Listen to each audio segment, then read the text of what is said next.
O Marcelo Guerrão diz aqui: o Brasil de um governo de esquerda em descompasso. Diz aqui o comentário do Marcelo. Entrando nessa questão do descompasso, que foi o que muita gente ficou tentando dizer que haveria um descompasso em relação à pauta do fim da 6x1, né, da proposta de PEC que promove ali mudanças nessa questão da jornada de trabalho. Houve mobilizações aí no final, na sexta-feira, no dia 15 de novembro, foi um feriado, pelo menos 7 capitais contaram com atos de mobilização de rua, São Paulo, Rio de Janeiro, atos muito grandes. Como é que você vê esse debate sobre a jornada de 6x1? Tem muita gente nas redes também apontando que isso poderia representar um 2013. Você concorda com isso, Breno? De jeito nenhum. De jeito nenhum. Isso aqui é uma espécie de trauma que setores da esquerda têm e uma incompreensão sobre o que aconteceu em 2013. Em 2013, houve um movimento social legítimo e de massas que acabou sendo controlado pela direita porque a esquerda perdeu a disputa, a esquerda não estava preparada para a disputa.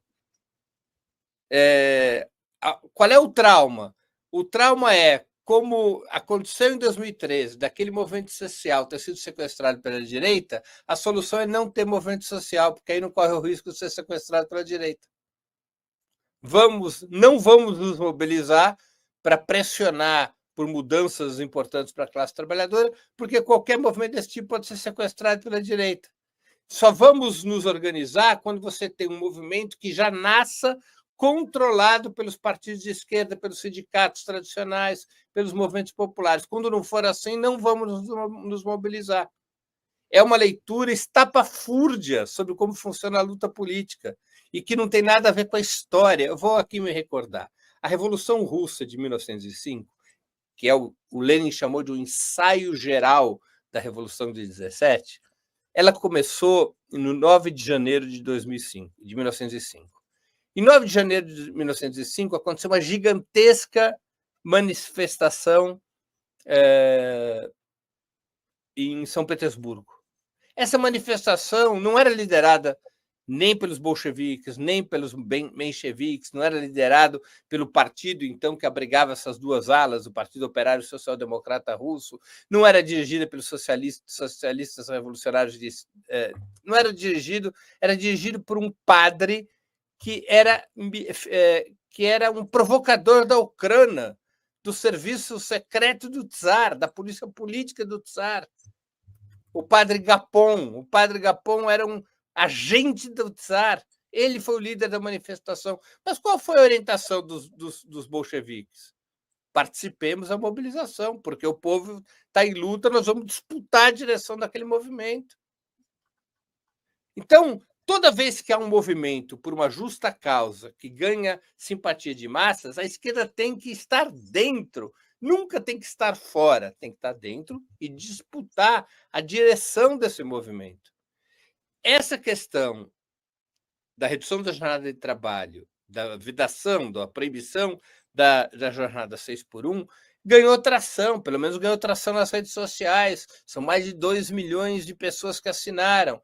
É uma questão que, pela primeira vez, coloca a classe trabalhadora interessada numa luta, mobilizada em torno de uma luta por seus direitos. A esquerda pode estar longe disso, pode estar fora disso, através de raciocínios que beiram o conspiracionismo, porque seria uma ação urdida por ONGs que, na verdade, querem reduzir a jornada para poder reduzir os salários e, nesse movimento todo, desestabilizar o governo Lula. Gente, isso é muita ginástica para o meu gosto. Muita ginástica.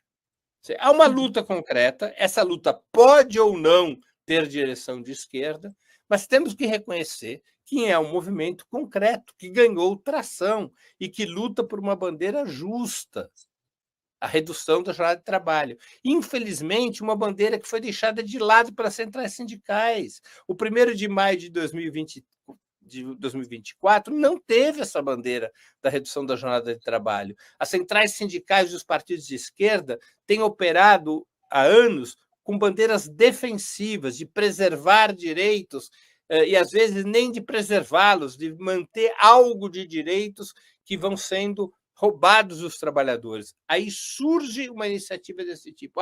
Mas a iniciativa foi de 2 deputados, de um vereador do PSOL, que as pessoas pouco conhecem, porque tem uma trajetória ainda muito iniciante, e foi proposta uma emenda pela Érica Hilton, que também é do PSOL. Aí você vê setores de outros partidos de esquerda dizer, não, se a iniciativa da Érica Hilton e do Rick Azevedo, eu não vou me somar a elas, porque isso daqui pode ser para desestabilizar o governo. Quer dizer, é um sectarismo que não faz nenhum sentido. Nenhum sentido. A causa é justa, está mobilizando uma parte da classe trabalhadora, ganhou tração, pelo menos nas redes sociais. É evidente que a esquerda tem que se somar a isso, os sindicatos, os partidos de esquerda, e criar um movimento de pressão sobre o parlamento no momento em que essa emenda, que essa proposta de emenda constitucional for ser votada, ou a pensada alguma outra proposta de emenda constitucional que já tenha sido apresentada. É uma chance de mobilização para um avanço da classe trabalhadora com a redução da jornada de trabalho. Ou seja, não pode haver dúvida sobre esse tema. Eu não consigo entender quaisquer dúvidas sobre esse tema. Um dos argumentos é a questão econômica dessa proposta, né, dizem que isso pode gerar, uma demanda maior financeira para os patrões, que vão ter que contratar mais, e isso vai Mas é um problema gerar dos patrões, não é? Não é um né. problema da esquerda e do movimento dos trabalhadores, é um problema dos patrões.